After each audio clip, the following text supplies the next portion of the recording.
All right, Vlad, what's your sign? I'm a Sagittarius, born on the cusp of Sagittarius and Capricorn. I was born on the 21st of December. Ooh, I was born on the 21st of September. I know. How did I not know you were 21st too? So I'm a cusp as well. Virgo and Libra. I like your Libra portion. My mom is a Virgo, so. I know. I'm a Virgo, and I know Virgos can be tough. They can be tough. I'm not going to lie. Very so, according tough. to Astro Talk, we have a 57% compatibility rate when it comes to our friendship. Oh. You know what I actually think it is? I know you say that you're not crazy about my Virgo, but I feel like Virgos and Caps get along really well. I really like Capricorns. Yeah, me too. Yeah. Yes, that's true. I think that's exactly right. So even though a lot of people roll their eyes when others start talking about zodiac signs, it turns out that more people are looking to the stars for guidance, meditation, and reflection. Just take a look at this incredible stat. According to a recent Quest Diagnostics survey, more Americans know their zodiac sign than their blood type. I believe that because I read that and then I was like, but then there's this whole positive, negative. I don't know. Oh, positive. All right. You would be positive. There are risks, though, when it comes to astrology, I suppose. I mean, if you take it too seriously. Sydney Page is a Washington Post reporter who has been diving into the world of astrology. Thanks for joining us and also being patient with our chit-chat leading up to you. Sydney, what is driving this surge in people relating to astrology? I know Vlad did a whole story on this a while ago, but I guess this trend continues. Yes. Well, first of all, thank you so much for having me.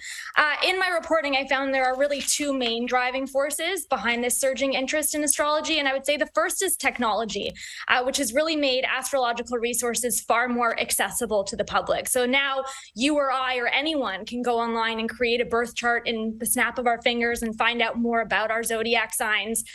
There are just countless platforms out there that have popped up in recent years, and some of them are actually among the top lifestyle apps used in the country. So they're super popular. And then the second driver behind the surging interest is the pandemic, actually. So in talking to a lot of astrologists, I found that the mental health crisis that was spurred by the pandemic is part of what's really propelling this interest in astrology. I think that people turn to divinatory practices during times of turmoil or confusion. They're really just looking for answers. And some people have seemed to find that in astrology. So those are the two big forces. So, Sydney, when I was growing up, I mean, when we thought about astrology, it was like Nancy Reagan is consulting her astrologist, right? There was a great scene in Woody Allen movie Husbands and Wives where an older man is dating a younger woman and he brings her to this like cocktail party with these intellectuals and she starts talking about astrology and they're all like, you should talk to my daughter who's in high school. It was this really funny scene and that has completely shifted, and I wonder if it's because there's more anxiety in society. So it's not just young people that are into astrology these days, even Gen Xers are sort of taking to it.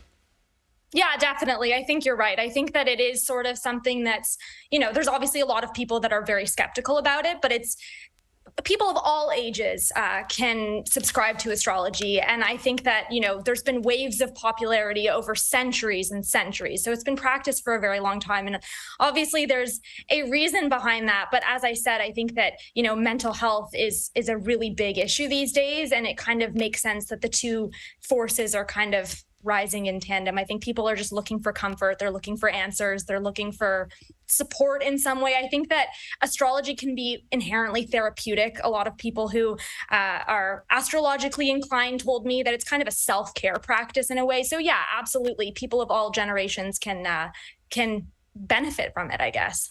So I guess what you don't want to do, though, is have it sort of dominate your life. It's kind of like a warning that you would give for almost anything. You know what I mean? You're into dogs, but then if the dogs are dominating your life, then you may have an issue. And I can see when people are kind of looking for a distraction in a topsy-turvy world, this is very, very accessible. So what are kind of like I don't know if there were sort of tips to know that maybe you're taking this whole thing a little too far?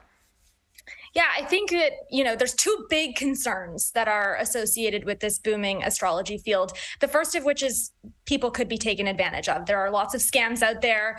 I think that, many of these platforms cost money. It's not necessarily entirely free. Consulting with an astrologer can be upwards of $100 an hour. So I think just, being mindful of the fact that this is not a scientifically proven field. This is not scientifically sound. And if it serves as a tool for self-growth and for personal exploration and for comfort, then maybe it is a worthwhile investment. But people need to kind of, I guess, temper their expectations. And then, as is the case with all things in all fields, just being mindful as a consumer of what you're getting into and whether it seems legitimate. I don't think there are any sort of specific tips in terms of looking out for scams. I think it just kind of applies to all things that you're looking into, including in other parts of the wellness space. So I think that, making sure you're not being taken advantage of. And then also, obviously, not using astrology as the dictator for your decisions in life. Like, I think that that was one of the things that came up in my reporting, is that experts, specifically astronomers, more on the science side of things, are weary that people are using astronomy, or astrology, I should say, to make fundamental decisions in life, like who to marry and what job to do. Yeah, don't do that. Don't do that.